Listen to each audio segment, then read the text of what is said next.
नमस्कार एमबीडी में आपका स्वागत है। मैं हूं सनोज गौतम, आपके लिए लेकर आया हूं करंट न्यूज एनालिसिस हिंदी में। और आज जिस मुद्दे के ऊपर हम चर्चा करने जा रहे हैं वो माननीय सुप्रीम कोर्ट और प्रशांत भूषण जो कि एक नामचीन वकील हैं, उनके बीच जो अभी एक कंट्रोवर्शियल इशू हुआ है उसके बारे में हम डिस्कस करेंगे। करंट न्यूज एनालिसिस में आज हमारे साथ हमारी एनालिस्ट, हमारी विश्लेषक पारुल मौजूद है। पारुल, आपका बहुत बहुत स्वागत है। धन्यवाद सनोज।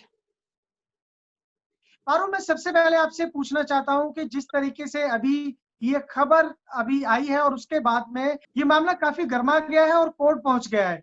सो कोर्ट ने स्वयं संज्ञान लेते हुए प्रशांत भूषण के खिलाफ कंटेम्प्ट ऑफ कोर्ट, मतलब कोर्ट की अवमानना, न्यायालय की अवमानना के लिए उनको जिम्मेदार ठहराया है। और अब कोर्ट का इस पर क्या कहना है और आप इसके बारे में हमारे जितने भी दर्शक हैं उनको बताइए।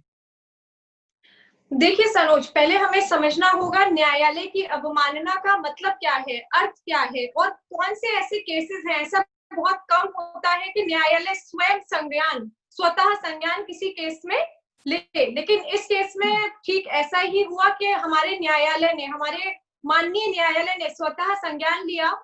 एडवोकेट जो कि बहुत फेमस है, मतलब पब्लिक इंटरेस्ट लिटिगेशन के लिए काफी जाने माने हमारे एडवोकेट प्रशांत भूषण जी, उनके अगेंस्ट।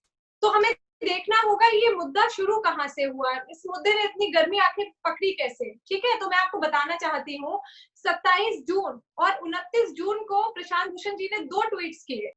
अगर हम बात करें 27 जून वाले इनके ट्वीट की, तो उसमें इन्होंने कुछ इस प्रकार से लिखा था कि आपका लोकतंत्र खतरे में है। और वो खतरे में क्यों है और कब से है? पिछले 6 साल से खतरे में है और हमारे जो 4 chief justice of India past में रहे हैं उनकी वजह से खतरे में है। तो काफी संज्ञान में लिया सुप्रीम कोर्ट ने इस मैटर को। एक महक माहेश्वरी करके एक एडवोकेट है एमपी से, उन्होंने पिटिशन भी फाइल किया था, बट उस पिटिशन को सुप्रीम कोर्ट ने खारिज करके स्वतः संज्ञान में इस मामले को लिया। और मैं आपसे एक सवाल पूछना चाहता हूं कि इतने बड़े वकील होने के बावजूद भी, एक वरिष्ठ वकील होने की हैसियत से, क्या इस तरीके की चीजें प्रशांत भूषण को शोभा देती है? और जो उस तरह की कंट्रोवर्सी वो क्रिएट करते हैं, माना जाता है कि हर 10-15 दिन में प्रशांत भूषण न्यूज में लाइमलाइट में रहते हैं क्योंकि उनको कंट्रोवर्शियल बयान देने की आदत है। और जिस तरीके से उन्होंने अभी कोर्ट की अवमानना की है जिसमें कि सुप्रीम कोर्ट को स्वतः संज्ञान लेना पड़ा, तो आप बताइए कि ये एक तरफ हम बात करते हैं डेमोक्रेसी की, जब हम बात करते हैं लोकतंत्र की, जनतंत्र की, तो हम कहते हैं कि यहाँ पर बोलने का अधिकार होना चाहिए। वहीं दूसरी तरफ अगर कोर्ट यहाँ पर लिबरल मोड नहीं दिखाता है, अगर कोर्ट कहता है कि आपने कोर्ट की अवमानना की है, तो आप इस तरीके को कैसे देखते हैं और इससे आने वाले समय में क्या और देखने को मिल सकता है? देखिए सनोज, स्थिति बहुत क्लियर है कि पास्ट में कोर्ट ने ऐसे केसेस में कैसा रुख अपनाया है। बहुत लिबरल व्यू कहा जाता है कोर्ट लेती है। कोर्ट सिंपली कहती है कि आप अपोलोजाइज कर लीजिए और मैटर क्लियर करिए। इस केस में पनिशमेंट भी बहुत कम होता है, 6 महीने का सिंपल इम्प्रिजनमेंट लाइक जेल और 2,000 रुपए या फिर दोनों साथ में। तो ये कोई बड़ी बात नहीं है वरिष्ठ वकील प्रशांत भूषण जी जैसे और वकील या फिर नेताओं के लिए कोई बड़ी बात नहीं है। लेकिन इस प्रकार के रिमार्क जब बनाए जाते हैं, आपको अगर किसी भी प्रकार की कंट्रोवर्सी में रहने का शौक है तो आप बिल्कुल बनाइए, बिल्कुल करिए, लेकिन वो आपकी जुडिशरी के अगेंस्ट नहीं होना चाहिए। जुडिशरी आपके कानून के, आपके संविधान के रखवाले के रूप में जाना जाता है। तो अगर किसी और यहाँ पर एक सवाल उठता है, मैं जानना चाहता हूँ कि जो कंटेम्प्ट ऑफ कोर्ट है, क्या ये सिविल ऑफेंस है या क्रिमिनल ऑफेंस है? और इसमें अगर माननीय सर्वोच्च न्यायालय प्रशांत भूषण जो वकील है उनके खिलाफ अगर कोई कदम उठाती है तो उनको क्या सजा इसमें दी जा सकती है? देखिए सनोज, ये जो कंटेम्प्ट ऑफ कोर्ट, न्याय की अवमानना की स्थिति है, यहाँ पे दोनों प्रकार के अपराध है।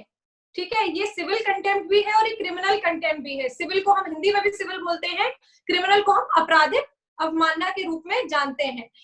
तो जो प्रशांत भूषण जी का केस है ये आ जाएगा आपका आपराधिक में। आपराधिक में क्या होता है, जब किसी भी तरीके से आप कोर्ट की, न्यायालय की गरिमा के साथ खेलने का सोचते हैं, किसी भी तरीके से आप कोर्ट की गरिमा या किसी महत्वपूर्ण व्यक्ति, जस्टिस, चीफ जस्टिस, किसी भी जूरिस्ट या फिर इंस्टीट्यूशन के अगेंस्ट कोई रिमार्क देते हैं, तो वो सब आ जाता है आपका आपराधिक अवमानना के अंतर्गत। पनिशमेंट कुछ खास नहीं, 2,000 रुपए और 6 महीने की कैद, दैट्स इट। पारुल, मैं एक बात और पूछना चाहता हूं कि जिस तरीके से अभी जो हमारे करंट जो सीजेआई है, chief justice of India, Bharat के जो मुख्य न्यायाधीश हैं जस्टिस बोबड़े, उनके खिलाफ भी इन्होंने कुछ ऐसा ही किया था कि उनकी एक पिक्चर थी जो ट्विटर पे इन्होंने डाली और कहा काफी कि वायरल हुई थी। हार्ले डेविडसन की जिस 50 लाख की मोटरसाइकिल पर जस्टिस बोबड़े बैठे हैं, ये भारतीय जनता पार्टी के एक नेता की है।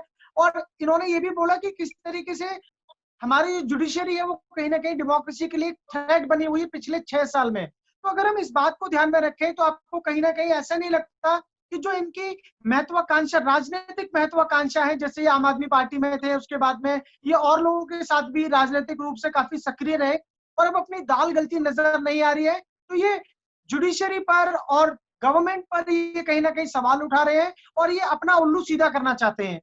देखिए सनोज, ऐसे कंट्रोवर्शियल आर्ग्यूमेंट्स में पढ़ने से या फिर ट्वीट्स करने से मुझे नहीं लगता किसी की राजनीतिक दाल किसी भी प्रकार से गलेगी। सही, ठीक ठीक उसी तरीके से मैं आपको बताना चाहती हूँ, इनका ये ट्वीट पढ़ के मुझे काफी हंसी आई थी। ये किसी की पर्सनल चीज है, पर्सनल लाइफ भी एक चीज होती है। वो चीफ जस्टिस ऑफ इंडिया है, वो बात अलग है, ठीक है। लेकिन अगर वो किसी बाइक पे बैठ के, उन्होंने अपने पहले इंटरव्यूज में भी बताया था कि काफी शौक है उन्हें बाइक वगैरह का, उनके पास एक बुलेट बाइक थी भी अपने पुराने टाइम में, उन्होंने मेंशन भी किया था, कुछ एक्सीडेंट्स का भी मेंशन किया था जो उन्हें बाइक की वजह से हुए। तो वो राइड नहीं कर रहे थे। प्रशांत भूषण जी का ट्वीट था कि ही इज राइडिंग बाइक, वो बाइक चला रहे हैं बिना मास्क और बिना हेलमेट के।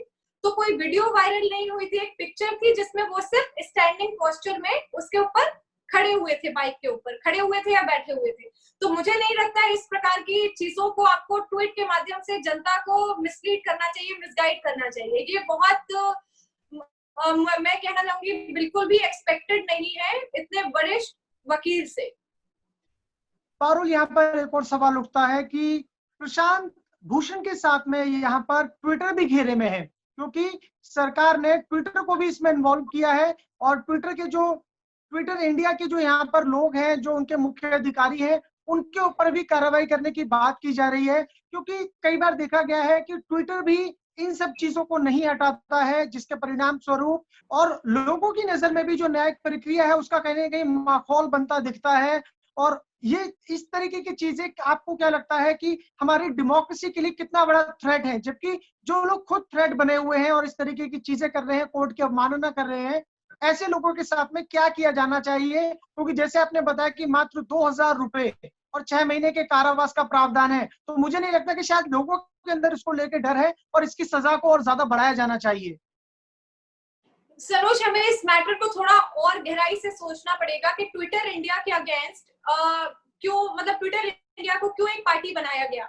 सुप्रीम कोर्ट ने कहा कि ऐसा कोई भी स्टेटमेंट देखते ही ट्विटर को डिलीट कर देना चाहिए था, लेकिन ट्विटर के साइड से ये आर्ग्यूमेंट आया कि अगर जब तक कोर्ट हमें नहीं कहेगी, कोर्ट की जब तक ऑर्डर नहीं आएगा, हम ऐसा नहीं कर सकते।